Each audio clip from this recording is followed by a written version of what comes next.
O título de hoje para a nossa meditação é Tolle Lege. O texto Romanos, capítulo 13, do versículo 11 até o 14. O capítulo todo aqui está falando a respeito de amor ao próximo, como devemos agir em relação a este mundo. E do 11 ao 14, Paulo dá uma ênfase realmente de como é que o cristão precisa viver. Né? Na verdade, como que qualquer pessoa precisa viver. E ele diz assim, a partir do versículo 11, fazei isso compreendendo o tempo, que já é hora de despertardes do sono. Porque a nossa salvação está agora mais perto do que no início, quando cremos. A noite já está avançada e o dia se aproxima. Deixemos de lado as obras das trevas e revistamo-nos das armas da luz.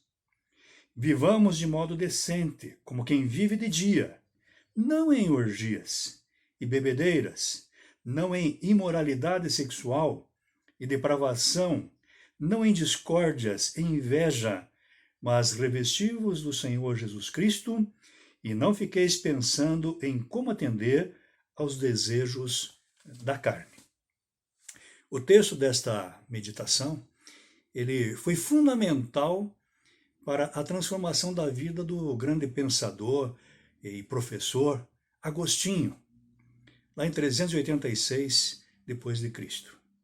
De acordo com o próprio testemunho do Agostinho, no seu livro famosíssimo chamado Confissões, Confissões de Agostinho, em um dia que ele se encontrava na casa de um amigo dele chamado Alípio, lá na Itália, em Milão, e ele lutando com os seus sentimentos e desejoso de deixar para trás a vida de pecados que ele levava, ele era extremamente devasso.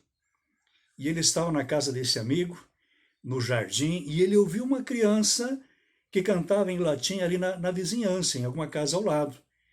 E a criança cantava exatamente estas palavras, Tolle Lege, ou seja, pegue e leia. Pegue e leia. Havia perto dele um texto bíblico e ele imediatamente tomou aquele texto bíblico, bateu os olhos e exatamente os olhos dele encontraram esta passagem de Romanos, em especial os versículos 13 e 14. Ele é uma pessoa que tinha uma vida muito difícil, uma vida realmente pecaminosa, e ele bate os olhos no versículo 13 e no versículo 14, que diz ali, vivamos de modo decente. Olha a exortação da palavra. Como quem vive de dia, não em orgias e bebedeiras, não em imoralidade sexual e depravação, o que era um grande problema para ele. Não em discórdias e inveja, mas revesti-vos do Senhor Jesus Cristo e não fiqueis pensando em como atender aos desejos da carne, ou seja, os próprios desejos. Quando ele bateu os olhos, quando ele leu realmente este texto, aconteceu a transformação. Diante desse texto, aqui ele percebeu claramente que ele precisava deixar de lado aquela vida de devassidão e viver como um cristão verdadeiro, não procurando satisfazer os desejos da carne, ou seja, os próprios desejos dele, mas sim buscando a vontade de seu Senhor Jesus. E a grande mudança em sua vida aconteceu naquele momento. Esse texto abençoou já milhões e milhares de pessoas pelo mundo. Não só Agostinho, então, mas milhões e milhões de pessoas durante a história do cristianismo têm sido transformadas no decorrer desse tempo, ao tomarem conhecimento não só deste texto, mas ao tomarem conhecimento por meio da Bíblia, qual é a vontade de Deus para as suas vidas. E Paulo, aqui nesta carta, ele já havia falado a respeito de pessoas que têm sido transformadas, e ele já falou aqui a respeito da luta interior dentro de nós, o que nós chamamos de carne e espírito, que é uma luta entre nós, está lá em Romanos capítulo 7, versículos 13 até o 8, 17. E este texto de hoje, ou neste texto de hoje, ele nos exorta a despertarmos do sono.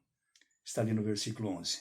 Fazei isso, compreendendo o tempo. Já é hora de despertardes do sono.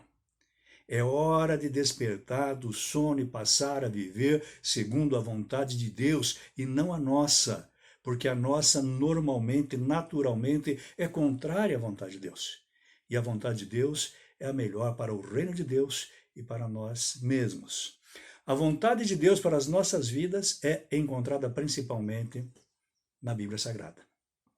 Deus nos fala por meio dela e nos mostra os caminhos que devemos seguir. Contudo, meu irmão, minha irmã, a palavra de Deus está fechada numa estante, ou apenas enfeitando um canto da sala, aberta sobre a mesa, mas sem ser lida, sem ser estudada, ela não tem muito a nos ensinar, não. Ela precisa ser lida, estudada e compreendida, e nós precisamos nos esforçarmos para isso, ok? Assim, não espere, então, um momento adequado. Uma hora eu vou ter um tempo para fazer a leitura. Não, você faz o tempo. Tá? Porque talvez o momento sozinho ou por si só não chegue nunca. Então, crie oportunidade para isso. Atenda ao apelo que diz, como Agostinho precisou ouvir aquela voz, aquela criança, tole lege, tole lege. Ou seja, pegue e leia. Pegue e leia. E ele imediatamente pegou, leu e teve a sua vida transformada. Nunca mais parou de ler até a sua morte. Tole lege, tole lege. Pegue e leia. Pegue e leia a palavra de Deus. Faça disso um costume. Faça disso realmente algo natural todos os dias. Como diz Paulo, né? É hora de despertar. E eu diria, é hora de despertar para a leitura da palavra de Deus. Tole lege.